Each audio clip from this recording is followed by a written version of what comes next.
And if you even got some, I'm going to give the trip dates first of all. And we have applications today, so we'll hand those out as well. The trip dates for the first one, we're taking two different trips this year, is July 23rd to August 9th. July 23rd to August 9th.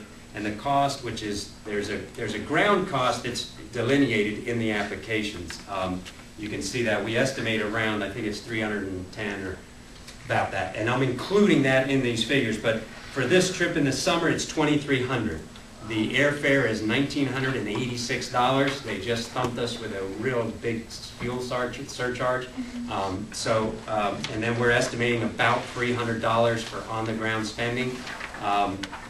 So that's that one. And then the second one in November, it's November 7th through November 26th, and that trip will be about $1,900. It is cheaper to fly in the fall. I think that the flying price there is about $1,550, something like that, and then the other $300 added on. So approximately $1,900 is our goal there. So they have those applications being handed out, have the ground cost estimates and medical requirements. Medical, we strongly urge you to see your personal physician, number one. Just go straight to them. If you're interested in going, want to go, then go straight to them. They get on the CDC, the Center of Disease Control, and get the requirements as well. We do have some of the requirements on those sheets. You will need some vaccinations and so forth. You know, it's a third world country. There is risk involved. I don't tell people there's no risk. There is, but like with anything else in life, you minimize it with wisdom and how you plan, and then you trust God, and if God says go, you go.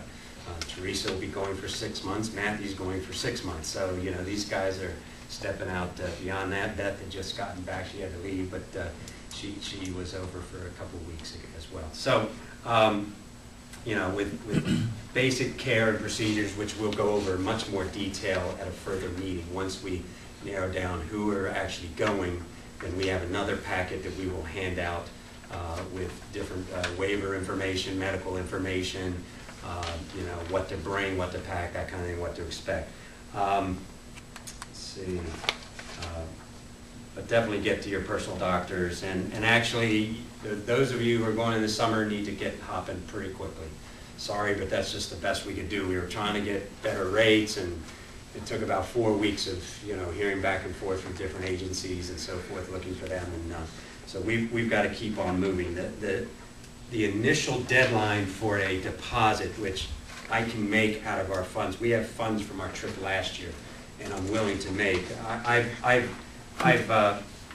Basically, we've got a block of 15 seats on both these trips. I don't necessarily think we'll take 15. I'd like to take a few less, but I have 15 blocked.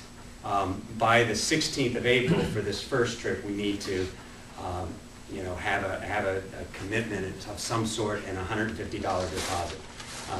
After the 16th, that $150 deposit is not refundable, but you would not be liable if we do cancel somebody after that. You wouldn't be liable for the rest of the trip costs at that point.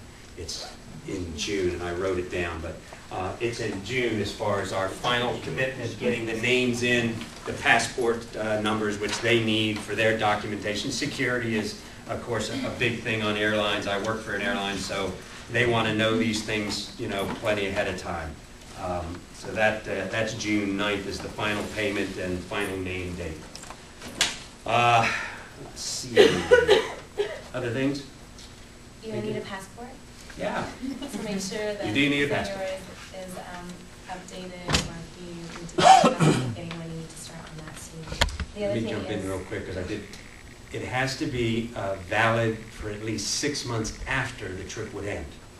So if you're anywhere near expiring, you got to renew it before you go. So go ahead. And visa. Do you really mention that? And your visa, so you need a passport and visa. The other thing Visas in country at the airport, it's free. So we will apply for them once we arrive at the airport, so you do not need to get the visa ahead of time. You need your tetanus shot if you haven't had one. I know they're good for about 10 years. There are places here in town that do them for free. Your yellow fever is probably the most expensive one. The cheapest place that we found, I think we got them done in Altoona. So I would just do your research and see where you can get it. A lot of times your health insurance doesn't cover that stuff. Sometimes they do, but yeah. But I know that tetanus, it's like the health network here in town or something that will give it to you for free. So that could be a cost that you don't have to pay. One thing that we learned, I think prior to, well, I didn't have my Hep A or B or any of them. And I think it takes a few months, like there are a series of 3 shots or so. So if you don't have that stuff done, you need to get them like tomorrow. Just because it takes a while. So that would be the first thing. Like if you're really serious about this trip, you really need to start looking into the Hep A and B shots. Yeah, I just wanted to know, what are the vaccinations that are like absolutely Mandatory is the yellow fever. Yeah. The others are commended, and certainly talking to your own physician, you can determine what level of comfort you have. But yeah, the malaria meds are also encouraged, but again, it's recommended. It depends on the time of the year. I haven't experienced hardly any mosquitoes. There's netting we provide.